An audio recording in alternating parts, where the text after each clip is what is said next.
Hello there! In previous video I shared 3 simple step process how you can start to talk to your body parts, organs, also experienced illnesses in some part of your body.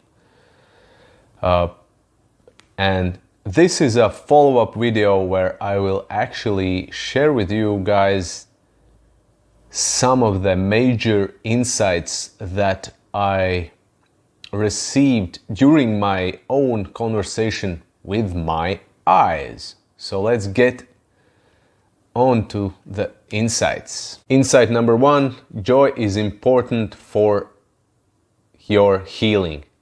And I'm pretty sure that this insight applies to all human beings. So information came that I needed to shift my energies. I needed to do energy medicine exercises specifically that were designed to facilitate more joy within me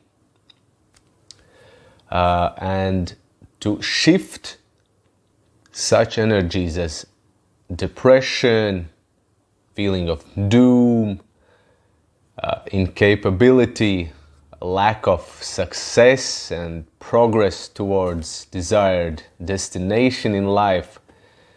Also such feelings as unwillingness to see where I was in my life in particular time. Also needed to be shifted in joy.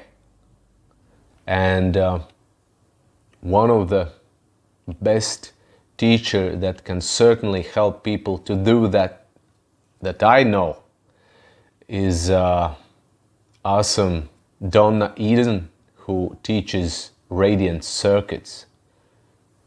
So joy is very important for us to be able to heal, also on a physical level. So that's insight number 1. Second insight that came was that my masculine side was generally involved in this eyesight disorder that I addressed during my conversation. And what that means is that if our masculine side is involved, masculine is the right side of us. The right side, the masculine energy means the doer, who goes, takes action, does things. More logical, with mind. And masculine energies. And it's interesting that my right eye also was more affected by this vision disorder than my left eye. So that's not a coincidence, is it? No. Insight number 3, vicious circle. Information came that I was too much focused on the negative of past experiences, lost things in past, and also fear of failure in future, taking risks and other possible negative scenarios. And what information said was that if I will not break this cycle, then I will continuously pull myself repeatedly more and more in this vicious cycle, which is being created by thought. Thought leads to emotion, emotion again leads to thought, and that also affects our body as well. And thought also creates a certain behavior of us as well that also can affect our body as well, negatively. And it's important for insight of vicious circle to add that in order to break free from that, number one key is awareness. Awareness that it's there, all right. I have been unconsciously participating in this cycle, recreating it with my mind power. And now it's also for me important to have awareness continuously throughout this vicious cycle release process that every time it wants to come back again, I'm here. The old negative thought patterns and thinking wants to return. But if you are aware of that, you can let it go. Insight number 4, pay attention how you think and feel about your current physical condition, whether it's some kind of ailment, disease, illness, or other state that is disturbing your wellness and peace of mind. So this is huge, one of the most important insights. I became aware that I had this sadness within me about the situation that has manifested in a certain result, and that result was that I've lost partly visual field in my eye, and I felt very sad about that. And I was obviously interested more about this sadness and what's behind this sadness, because usually when there is a emotion, there is also a thought. And of course, I became aware that underneath this sadness there was also fearful thoughts of future, that I could possibly lose all my eyesight, and then I would become blind, and then I would become useless, like paralyzed and disabled and not being able to function fully. And I probably know that that's not true, and blind people can still live very well without other people's assistance. It's just I'm telling you these fearful thoughts, these exaggerated future scenarios, these paralyzing, that oh my God, oh my God, oh my God, I'm going to be disabled, and this disability, fear of disability is at its cause, at its root.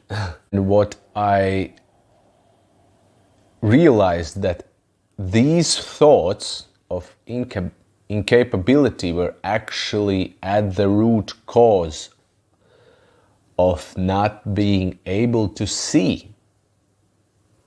It's not that the vision disorder was the cause and then came thoughts after it. No, thoughts were before vision or disorder manifested in my life. Thoughts were the first, then were the emotions, and then later on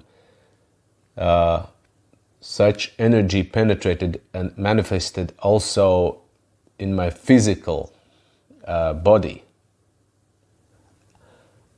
this vision disorder was a symptom, an indicator, a message, not the cause.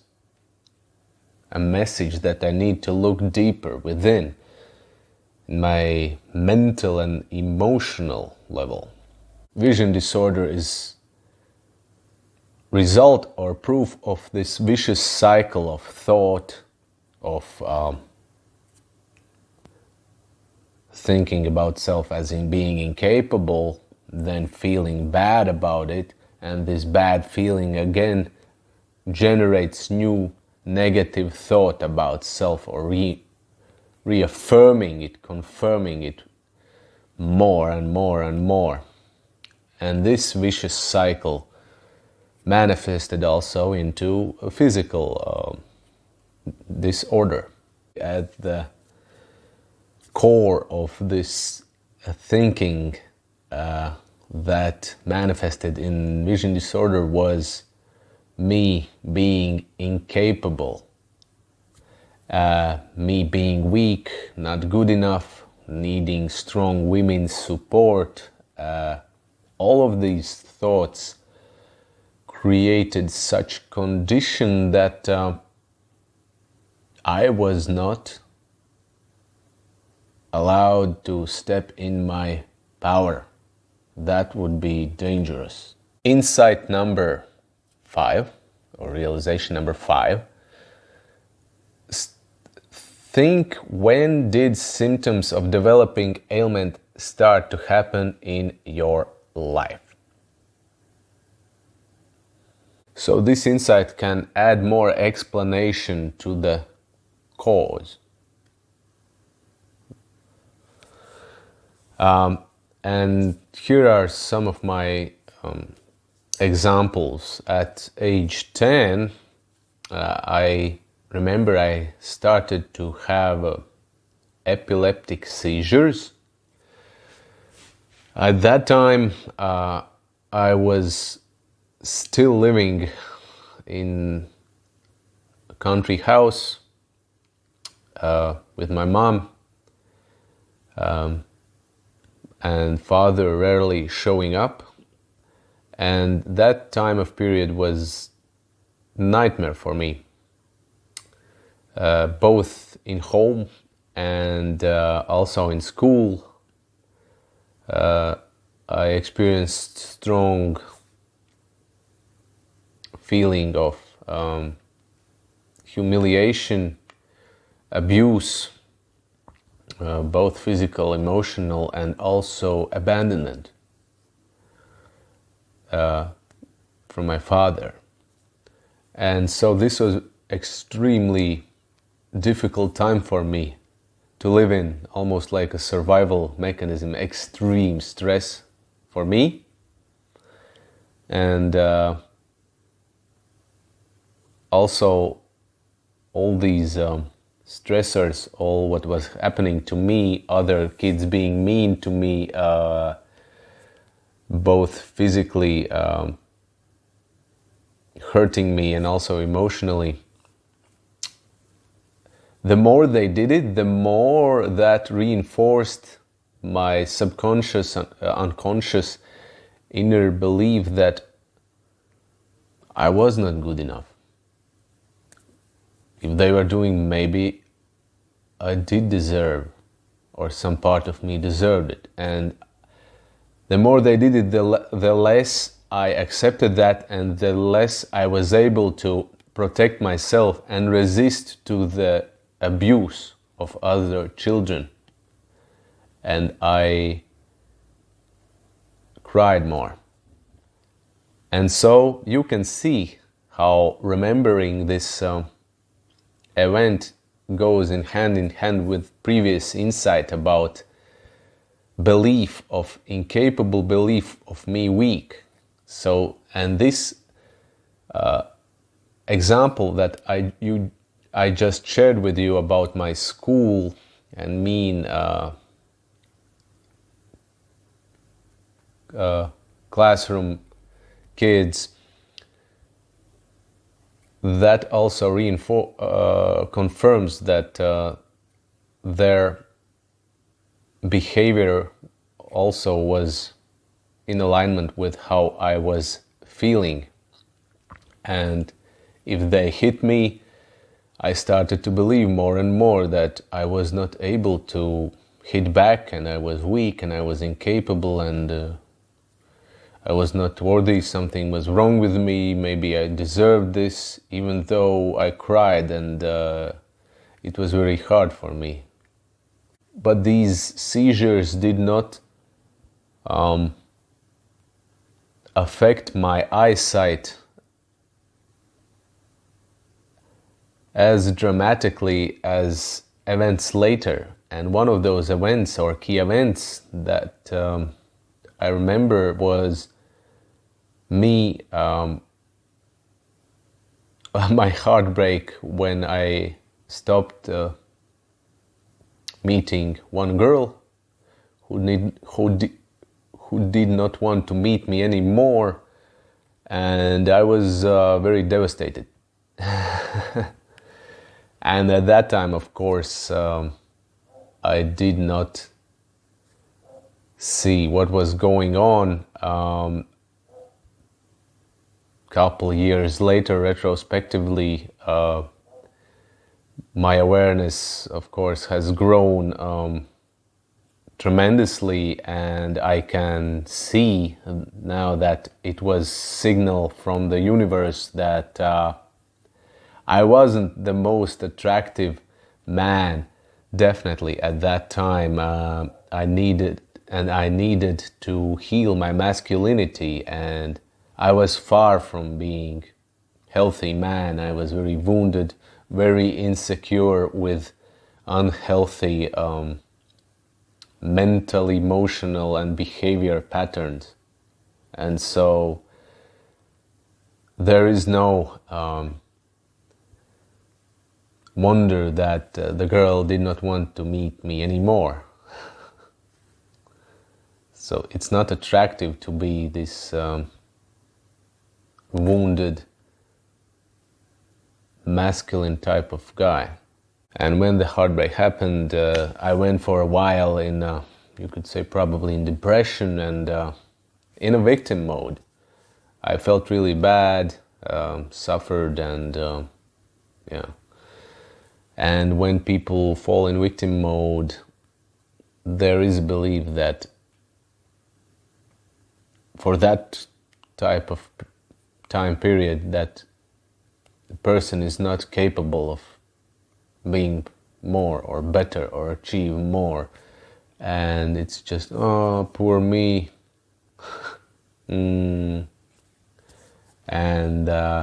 this victim mentality also highlights that beneath that there was a belief of me viewing myself that time as being incapable, being weak, not being able to achieve goals, being brave, pursue my dreams, etc. The message was from the universe that I needed to heal my masculinity. And healing masculinity also means we need to work with different parts that create the inner conflict, and there is opposition between two. For example, there is one part that feels, yeah, I'm ready, I want to go out in the world, do great things, achieve, take action, take steps, no matter how long it takes. And then, for example, on the other side, there is some other part, or even more parts, that resist the part that wants to take action and achieve dreams. The other part is like, oh no, it's not safe, or I don't know, I'm weak, or whatever the reason is, but that part is not on the same page as the doer, the leader, the action taker. And so these parts need to be aligned together, so there is no resistance and we can move on. Insight number 6, don't be surprised that you already knew a bunch of information before you spoke to your specific part of you, or maybe an organ, or experienced illness or affected sense. So yeah, don't be surprised. That's the insight.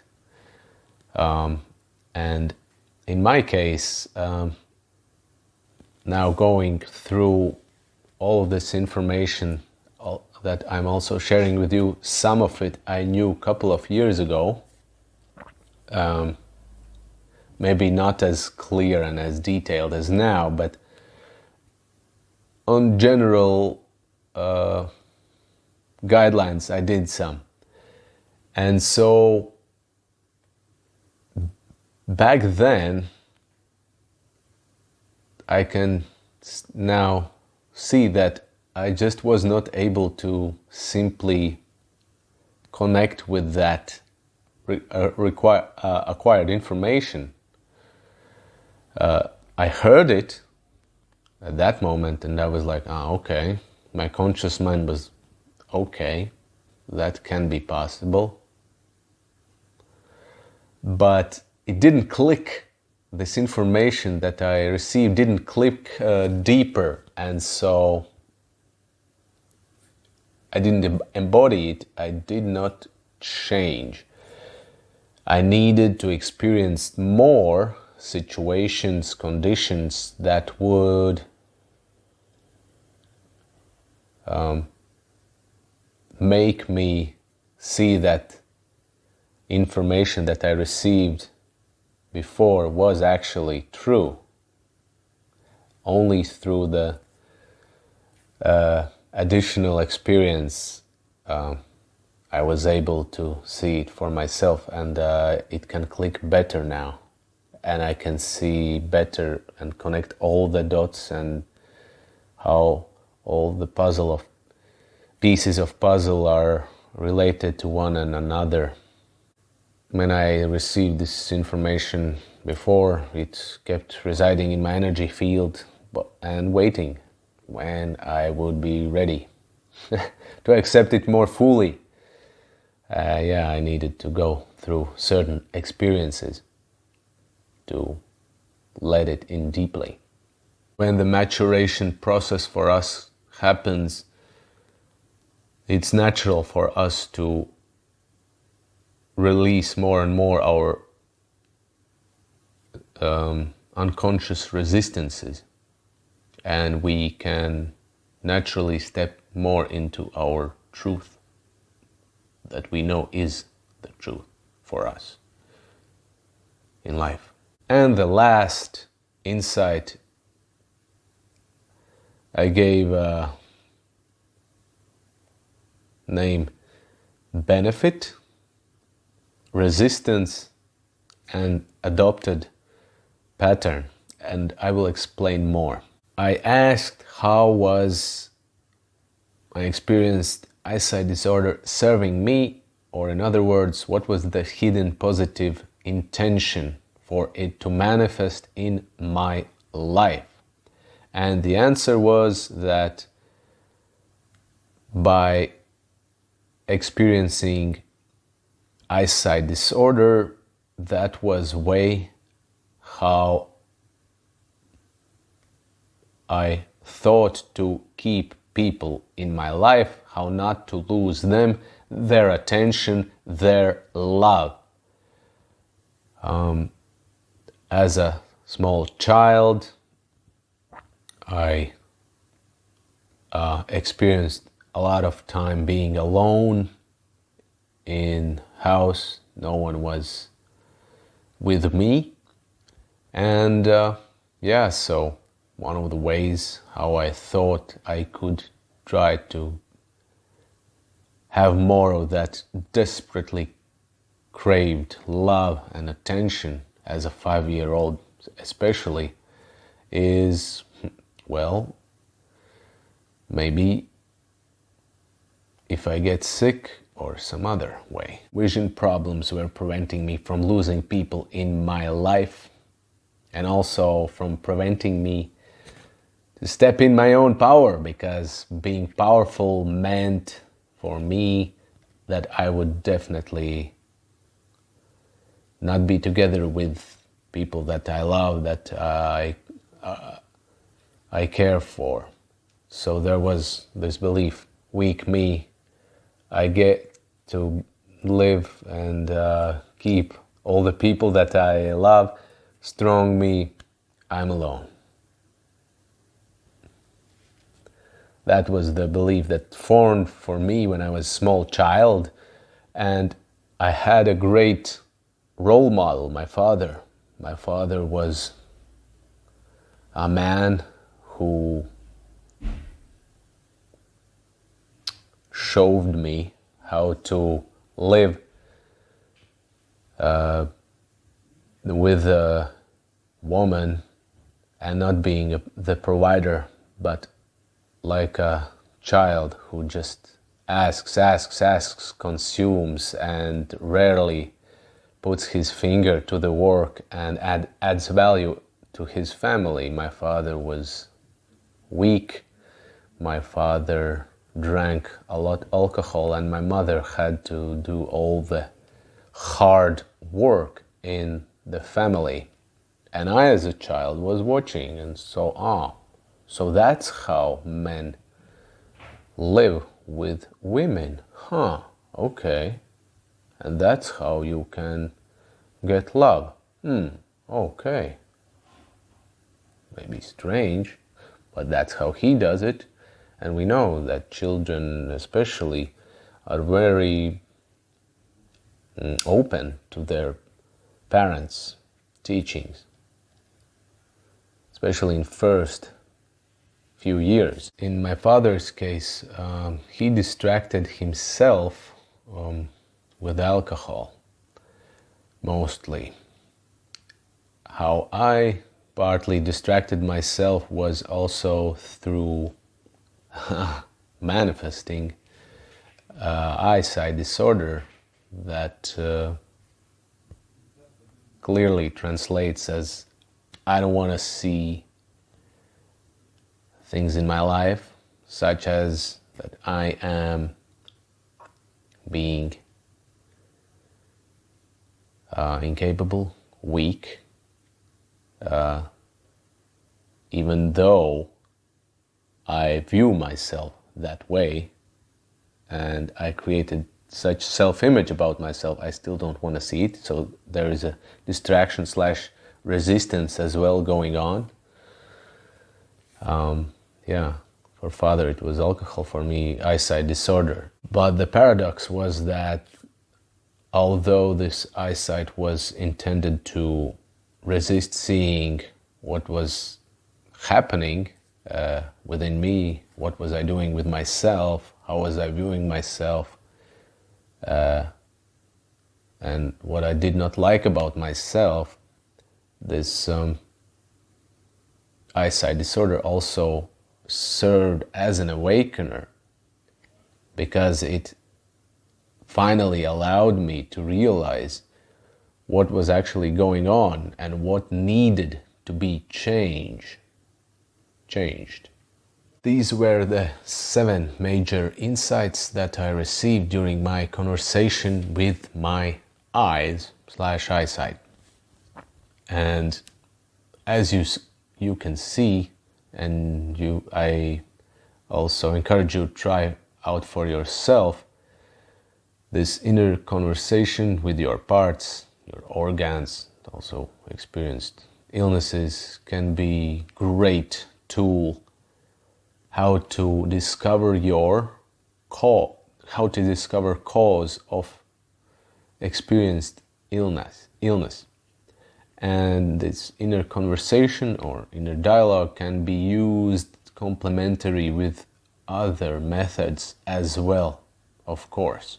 When the cause, or in some cases multiple causes, have been identified to experienced illness, then we which is awareness, gaining awareness, then we can start to take action. I wish you be healthy and see you in next videos.